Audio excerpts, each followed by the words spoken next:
In a small village nestled among the hills, there lived a widow named Ngozi.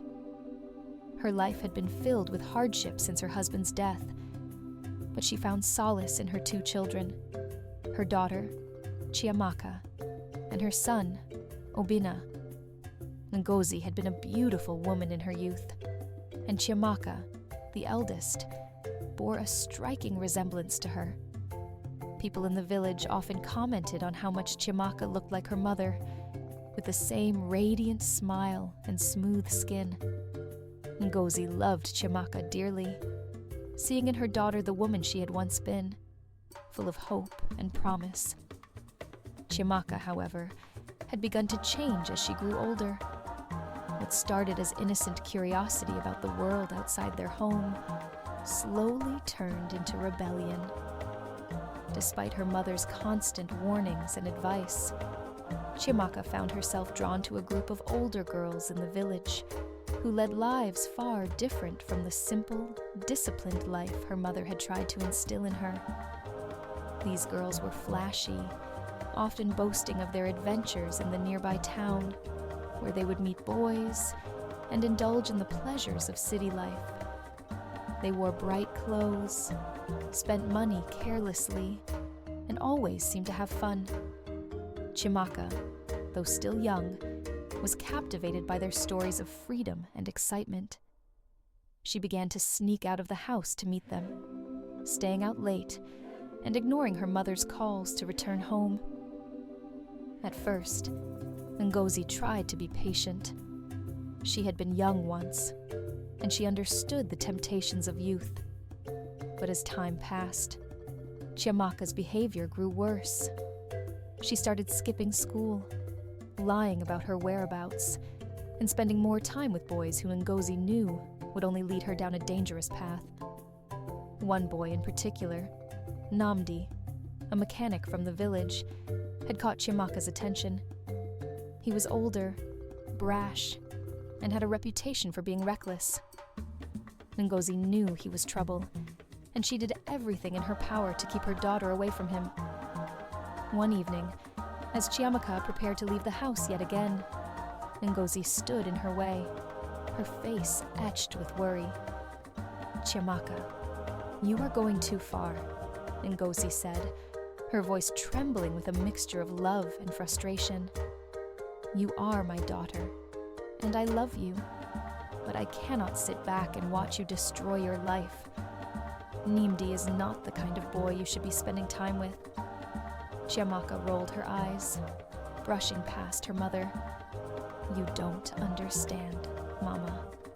I'm not a little girl anymore. I can make my own decisions.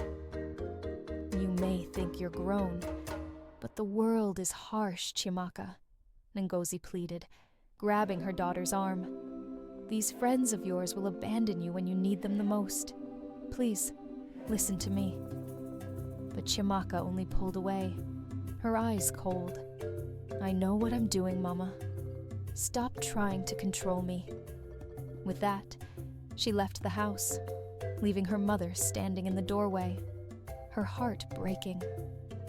Ngozi watched as her daughter disappeared into the night, a deep sense of foreboding settling over her.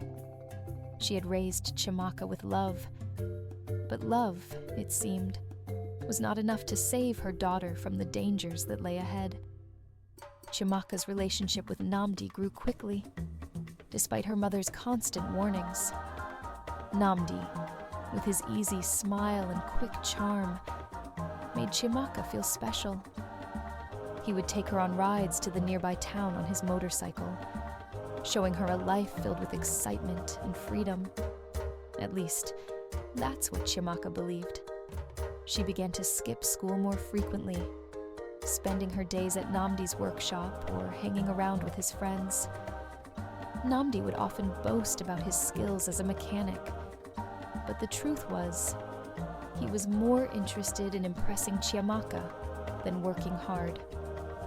Their relationship became the talk of the village, with many whispering behind Ngozi's back about how her daughter had fallen into bad company. Ngozi's worry deepened with each passing day. She had already lost her husband, and now, it seemed, she was losing her daughter too. Her son, Obinna, was still young, and while he was obedient and respectful, he was also powerless to stop his sister's downward spiral. He often heard their mother crying late at night, praying for Chimaka's safety, and returned to the right path. One fateful afternoon, Chimaka came home, looking pale and frightened. She had not been feeling well for days, and a trip to the local clinic confirmed her worst fear. She was pregnant. The news hit her like a tidal wave, and for the first time in her life, Chimaka felt truly lost. She hadn't told Namdi yet, but she was certain he would take responsibility. He had promised her countless times that he loved her, and despite everything, she believed him. With trembling hands, Chimaka went to Namdi's workshop, her heart pounding in her chest. She found him lounging under a car, greasy and relaxed, with his friends laughing around him. When she approached, her voice barely a whisper, she told him the truth. "Namdi, I'm pregnant." At first, he didn't say anything, just stared at her with wide eyes. Then slowly, his expression darkened. "Pregnant?" he repeated, his voice dripping with disbelief. Chimaka nodded, tears welling in her eyes. "Yes, Namdi, I'm pregnant with your child." Namdi stood up, wiping his hands on a rag, and looked at her with cold disdain. "I don't know what you're talking about, Chimaka. That child isn't mine." Chimaka's heart sank. "What do you mean? Of course, it's yours. You said you loved me." But Namdi's smile was cruel. "Love? Chimaka, you're just a girl who followed me around. I have no idea whose baby that is, but it's not mine." The world spun around Chimaka as she realized that everything she had believed, everything she had sacrificed, was for nothing. Namdi had never loved her. He had used her. And now, he was abandoning her when she needed him the most. Shattered, Chimaka stumbled away from the workshop, tears streaming down her face. She couldn't go home. She couldn't face her mother, not with this burden weighing on her.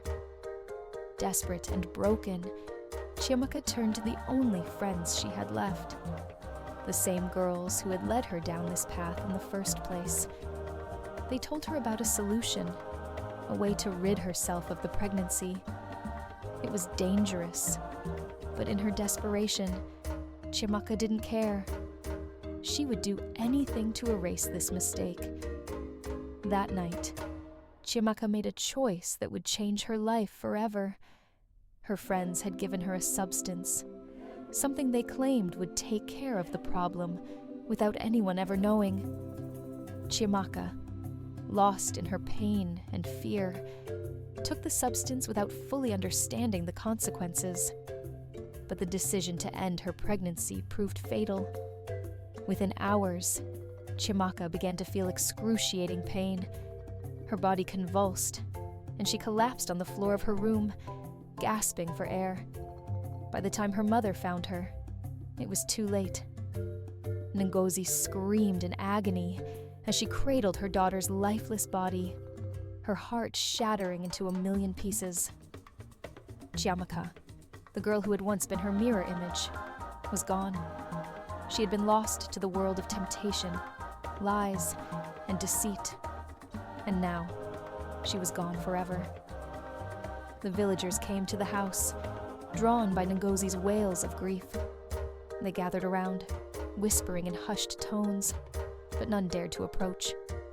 The widow had suffered enough, first losing her husband, and now, her daughter. Ngozi's pain turned to fury as the truth of what had happened became clear. Namdi, the boy who had led her daughter astray, the boy who had denied his responsibility, was to blame for her daughter's death. She had trusted him with Chimaka's heart, and he had crushed it, leading her to this tragic end. Grief-stricken and consumed by rage, Ngozi stormed to Namdi's workshop, her voice trembling with a fury that no one had ever heard before. The entire village followed her, curious and fearful of what was to come. When she reached the workshop, Namdi was there, laughing and joking with his friends as if nothing had happened. The sight of him, carefree and unburdened, ignited something dark within Ngozi. "Namdi," she screamed, her voice echoing through the village. "You killed my daughter." Namdi looked up, startled by the widow's sudden appearance. He sneered, his arrogance still intact. "I didn't kill anyone," he said coldly. "Your daughter made her own choices." Ngozi's eyes blazed with fury.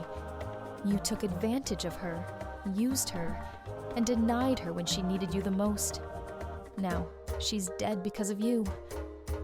The crowd that had gathered murmured in shock, watching as Ngozi raised her hands toward the heavens, tears streaming down her face.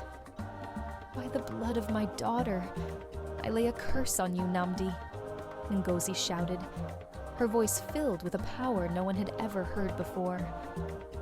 "You will never know peace.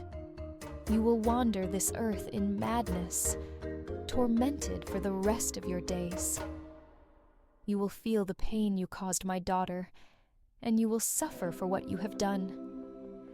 The crowd gasped as a sudden gust of wind swept through the village, and Namdi's mocking expression faltered. Something had shifted. The curse had taken hold. From that day on, Namdi's life unraveled. He began to lose his mind, his once charming smile replaced by a wild, crazed look. He wandered the streets, mumbling incoherently, rejected by the same friends who had once adored him. His life, once full of promise, became a living nightmare as Ngozi's curse took hold. The years passed, but the pain in Ngozi's heart never fully healed. She had lost her daughter, and the weight of that loss remained with her every day. But in time, the village came to see her as a woman of strength, a woman who had endured the worst kind of pain and survived. Namdi, forever cursed, became a wandering figure in the village.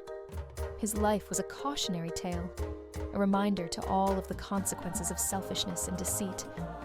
As for Ngozi, she found comfort in her son, Obinna, who grew into a kind and responsible young man.